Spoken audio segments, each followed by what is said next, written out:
नमस्कार, मैं हूं रिंकी। छठे चरण की वोटिंग के बाद क्या नजर आ रहा है जनता का वोट और क्या है पार्टियों की स्थिति।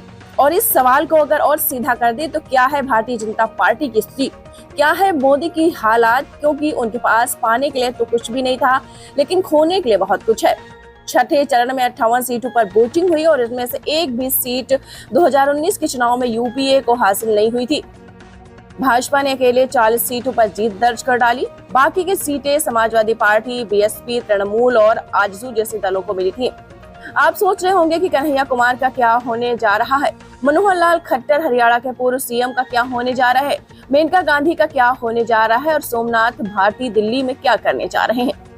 केंद्र सरकार में कृषि मंत्री रह चुके राधा मोहन सिंह का क्या होगा, वो बिहार के पूर्वी चंपारण सीट से मैदान में इस तरीके से ऋतु जायसवाल का क्या होने जा रहा है, वो बाहुबली अनंत कुमार की पत्नी के खिलाफ मैदान में है। बहुत सारे सवाल हैं, लेकिन ये यकीन मानिए वोटिंग का पैटर्न देखकर भाजपा के चेहरे का रंग और भी उड़ गया है।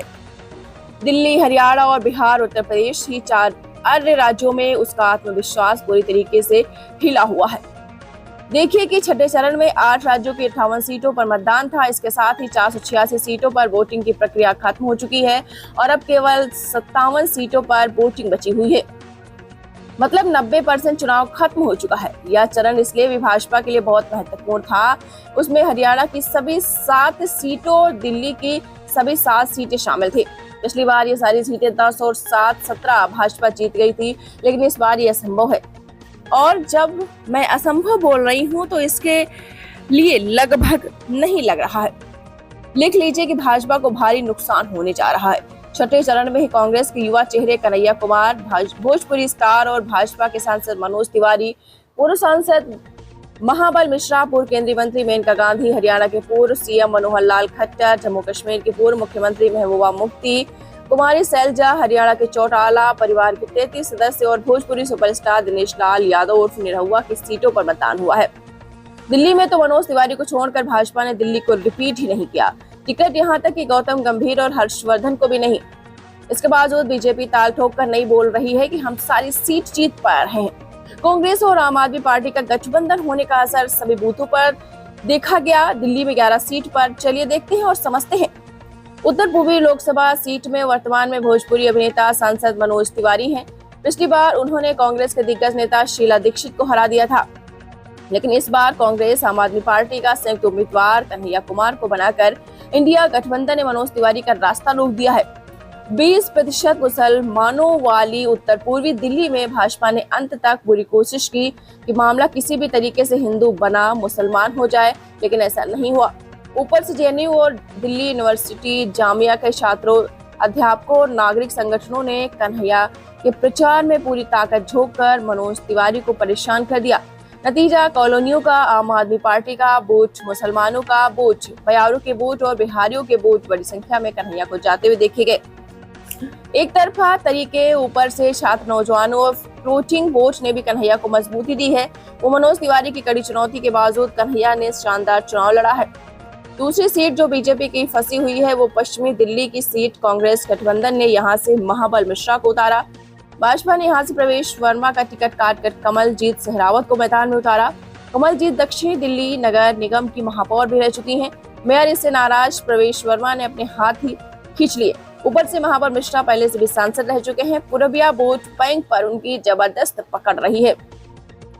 ये भी सीट बीजेपी की फंस गई। दिल्ली की तीसरी सीट जो भाजपा की फंसी हुई है वो है चांदनी चौक की सीट। भाजपा ने यहाँ से पूर्व केंद्रीय स्वास्थ्य मंत्री हर्षवर्धन का टिकट काटकर व्यापारी नेता प्रवीण खंडेलवाल को मैदान में उतारा है, लेकिन कारोबारियों की नाराजगी अपने चरम पर है। दूसरी तरफ कांग्रेस ने चांदनी चौक से अपने पूर्व प्रदेश अध्यक्ष और बड़े नेता जयप्रकाश अग्रवाल को टिकट देकर प्रवीण खंडेलवाल का रास्ता रोक चांदनी चौक, लोकसभा की मटिया महल, बल्ली मारान, चांदनी चौक और सदर बाजार 4 ऐसे विधानसभा क्षेत्र हैं जो विपक्ष का गढ़ माने जा रहे हैं।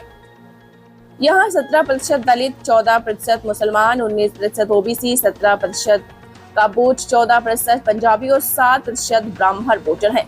इसमें ऐसे मुसलमान और दलितों में कांग्रेस साहब की पकड़ लगभग अभेद्य है। जयप्रकाश अग्रवाल ने वैश्य होने की वजह से आधा वोट अपनी लगभग तरफ खींच लिया है।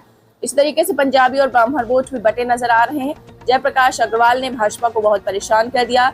एक और हॉट सीट मनोहर लाल खट्टर की हरियाणा में मार्च 2024 में नायब सिख सैनी की ताजपोशी में पहले वो मुख्यमंत्री थे।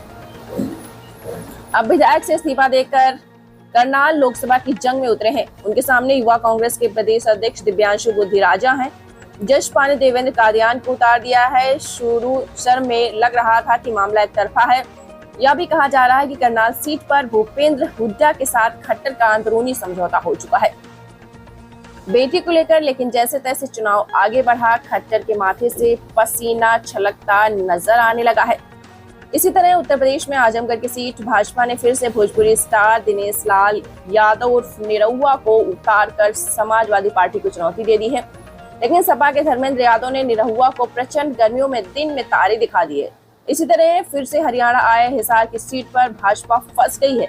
वहाँ ऐसे 3 चौटाला मैदान में है। भाजपा इसी चौधरी देवीलाल के बेटे रणजीत चौटाला, सपा नेता ओम प्रकाश चौटाला की बहू और पूर्व मुख्यमंत्री की मां नैना चौटाला और इन जैसी सुनैना चौटाला ऊपर ऐसे कुलदीप बिश्नोई की नाराजगी। कुलदीप बिश्नोई भाजपा में आने के बाद ऐसी हिसार लोकसभा से टिकट मांग रहे हैं, लेकिन नहीं मिला।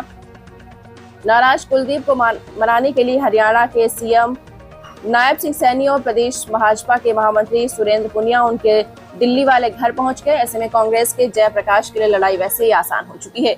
रोहतक सीट पर दीपेंद्र हुड्डा की जीत लगभग पक्की मानी जा रही है। इसी तरीके से हरियाणा के सिरसा लोकसभा सीट से कांग्रेस के प्रत्याशी कुमारी शैलजा की जीत लगभग पक्की मानी जा रही है।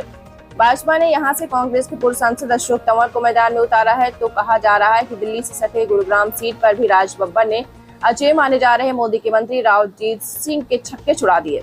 अब देखते हैं कि कुमारी शैलजा ने दावा कर दिया कि हरियाणा की सभी 10 सीटों पर इंडिया गठबंधन की जीत होने जा रही है। ऐसा ना हो तो हरियाणा में भाजपा को 5 सीटों का नुकसान होता नजर आ रहा है। यह आंकड़ा 7 पर भी पहुंच सकता है। दिल्ली में 3 सीटों का नुकसान होता नजर आ रहा है। बिहार की 8 सीटों पर छठे चरण में मतदान हो चुका है। ये सारी सीटें बीजेपी ने जीत ली है। छठे चरण में उत्तर प्रदेश की 14 सीटों पर पिछले बार भाजपा गठबंधन की जीत हुई थी, लेकिन इस बार बीजेपी प्रदर्शन दोहराने नहीं जा रही, तो दिल थाम कर रखिए। तो अंतिम चरण में सिर्फ 57 सीटों पर वोटिंग बाकी है। 10% और हवा का रुख देखकर भाजपा की सांस रुकी हुई है। क्या पता इस बहाव में कौन उड़ने वाला है। ये लोकतंत्र है, जनता को बुद्धू समझने वालों का बाजा बजते देर नहीं लगती। तो हमारे साथ देखते रहिए फाइट अगेंस्ट क्रिमिनल चैनल और पढ़ते रहिए fight against criminal daily newspaper. आज की खबर में बस इतना ही। वीडियो को लाइक करें और चैनल को सब्सक्राइब कर ले, जिससे आने वाली वीडियो की नोटिफिकेशन आपको मिलती रहे।